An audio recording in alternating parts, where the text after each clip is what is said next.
कर्नाटक में अब चुनाव प्रचार थम चुका है। 10 मई को वोटिंग का काउंटडाउन शुरू हो चुका है। आज हम कर्नाटक में उन 10 मुद्दों को दिखाएंगे जिनकी बिनाह पर, जिसकी बिसात पर कांग्रेस और बीजेपी ने कर्नाटक पर पूरा दांव इस बार खेला है। इस बार कर्नाटक में मुकाबला बेहद कड़ा है। बीजेपी और कांग्रेस के बीच कुर्सी के लिए कांटे की टक्कर है। अगर बीजेपी कर्नाटक में जीतती है तो 38 साल की परंपरा टूटेगी। 1985 के बाद से कर्नाटक में किसी सरकार की वापसी नहीं हो पाई है और इसीलिए पीएम मोदी ने कर्नाटक में रिकॉर्ड तोड़ने के लिए मेहनत की पराकाष्ठा की है।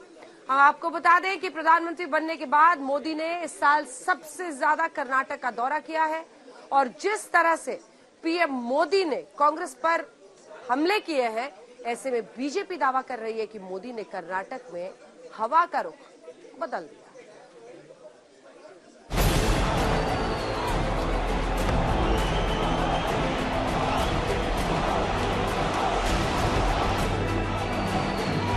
कांग्रेस के लोगों ने 91 टाइम अलग अलग गालियां दी है। मुद्दे पे आओ, मुद्दे पे आओ, मुद्दे पे आओ।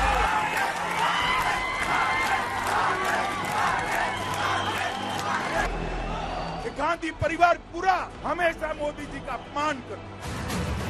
मोदी जी आके कर्नाटक के चुनाव में सिर्फ नरेंद्र मोदी जी की बात करते हैं। कर्नाटक की 224 विधानसभा सीट पर चुनाव प्रचार का शोर अब थम चुका है। 10 मई को वोटिंग है और 13 मई को कर्नाटक विधानसभा के नतीजे सबके सामने होंगे। लेकिन कर्नाटक चुनाव के लिए बीजेपी और कांग्रेस ने इस दफा साम दाम दंड भेद की राजनीति अपनाई और अब गेंद वोटर के पाले में। फैसला कर्नाटक की जनता के हाथ में है। कर्नाटक के 5,23,63,948 वोटर ईवीएम में किसका बटन दबाते हैं। आज हम आपको दिखाएंगे कि कर्नाटक विधानसभा चुनाव में बीजेपी और कांग्रेस में से कौन दमदार नजर आ रहा है और किसकी सरकार बनने की चर्चा सबसे ज्यादा है। लेकिन सबसे पहले आपको बताते हैं कि प्रधानमंत्री मोदी ने कर्नाटक में बीजेपी की जीत सुनिश्चित करने के लिए जी जान लगा दी। बीते 9 दिन में प्रधानमंत्री मोदी 19 रैलियां कर चुके हैं, 6 रोड शो किए। बड़ी बात यह कि पीएम मोदी ने पिछले 9 दिन में 2 रातें दिल्ली के बाहर गुजारी। ये असाधारण बात भी है। उन्होंने ऐसा इसलिए किया ताकि वो कर्नाटक में रोजाना 3 से 4 रैलियां और रोड शो कर सके।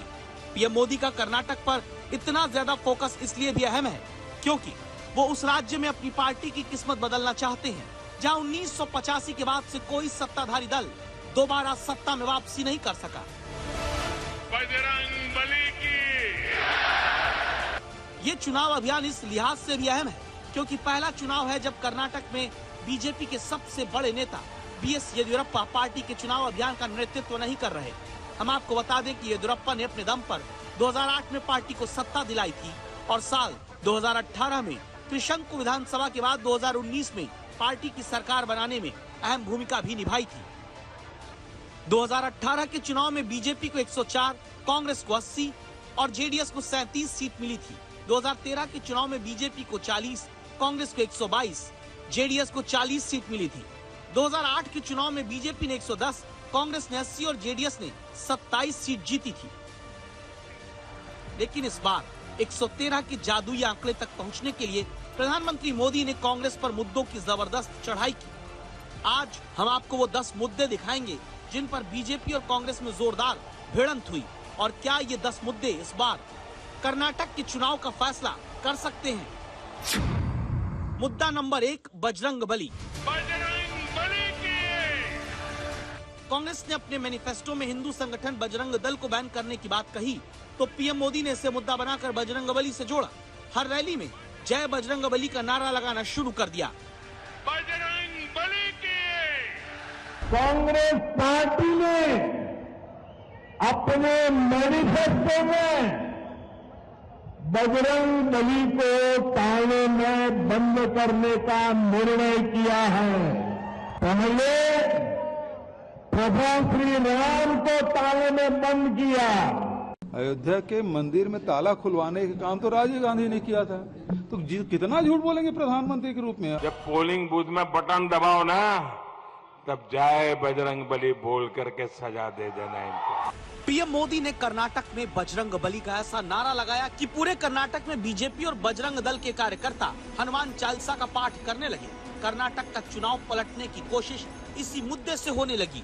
बजरंग दल की तुलना बजरंगी से करें और हम बर्दाश्त कर लेंगे, ये अपमान नहीं सहेंगे हम। मुद्दा number 2, film the Kerala story. Kerala में चल रही आतंकी साजिश का खुलासा ये केरला स्टोरी फिल्म में, केरला फाइल्स फिल्म में उसे किया गया है। तो हिंदू ध्रुवीकरण करने की भी कोशिश की तो कांग्रेस समेत तमाम विपक्षी दलों ने इसे प्रोपेगेंडा बताया।